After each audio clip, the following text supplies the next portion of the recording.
तो इस वक्त की बड़ी खबर आ रही है इजराइल ईरान युद्ध को लेकर, जहां पर इस मामले पर अब भारत का भी बड़ा बयान सामने आया है।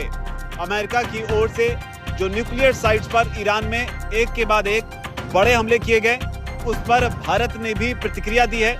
ऐसे मौके पर प्रतिक्रिया दी है जिसमें बताया गया है कि B-2 बॉम्बर्स का इस्तेमाल कर अमेरिका ने ईरान में हमला किया। और न सिर्फ B-2 बॉम्बर्स बल्कि कुछ रिपोर्ट्स में दावा यह भी किया गया है कि हमले के लिए अमेरिकी सबमरीन्स का भी इस्तेमाल हुआ है।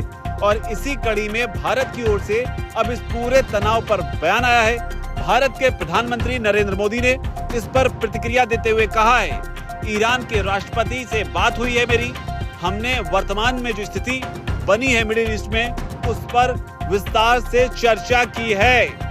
हाल के तनावों पर गहरी चिंता व्यक्त की है। तो यह भारत का बयान।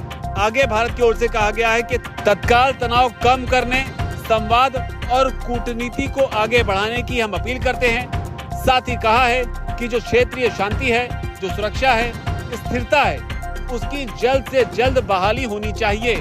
तो ये बात भारत की ओर से कही गई। हालांकि भारत ने ये बयान पहले भी दिया था, लेकिन अमेरिकी हमलों के बाद ये भारत की पहली प्रतिक्रिया है। हालांकि इस प्रतिक्रिया में भारत की ओर से अमेरिका का नाम कहीं भी नहीं लिया गया है। तो कूटनीतिक लिहाज से अगर समझे तो भारत के लिए अमेरिका बेहद अहम है और अमेरिका का नाम लेकर भारत अमेरिका को शायद कहीं से नाराज नहीं करना चाहता है। हालांकि ये जो अपील की गई है, जहां लगातार मिडिल ईस्ट में तनाव अब अपने चरम पे है, और इसका अंदाजा अब इस बात से लगाइए कि अमेरिकी हमलों के बाद जो विदेश मंत्री हैं ईरान के, उनका भी बयान सामने आया है, जो कि एक बड़ा संकेत हो सकता है कि किस तरीके से अमेरिका के हमलों के बाद अब हालात और ज्यादा खराब हो सकते हैं।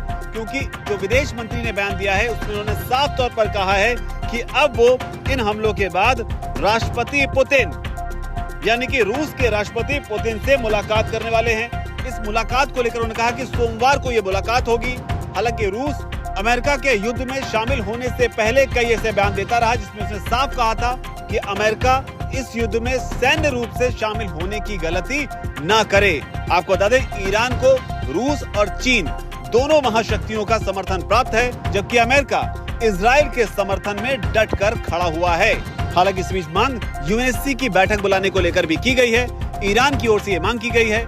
ईरान लगातार ये कहता रहा है कि जिन परमाणुओं को लेकर अमेरिका बात कर रहा है, उनका इस्तेमाल किसी भी तरह से बम बनाने को लेकर नहीं किया जा रहा था, जबकि इजराइल का कहना है कि ईरान परमाणु बम बनाने के बेहद करीब पहुंच गया था।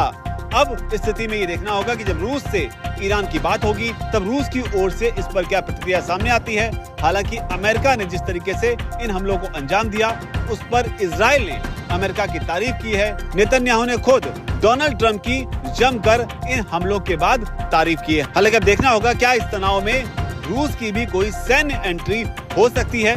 इस पर हमारी भी नजर रहेगी इस पूरे तनाव पर। और भारत ने जो पक्ष रखा है, हालांकि बड़ी खबर भारत को लेकर है, जहां तनाव खत्म करने को लेकर, तनाव कम करने को लेकर भारत का बयान दिया गया है। और ये बयान ऐसे मौके पर भी आया है जिसमें हाल ही में ईरान की ओर से कहा गया था, भारत से अपील की गई थी कि वो इस तनाव को कम करने में अपनी अहम भूमिका यहाँ पर निभा सकता है। अब भारत के इस बयान पर आपकी क्या राय है? और अमेरिका ने जिस तरह से ईरान पर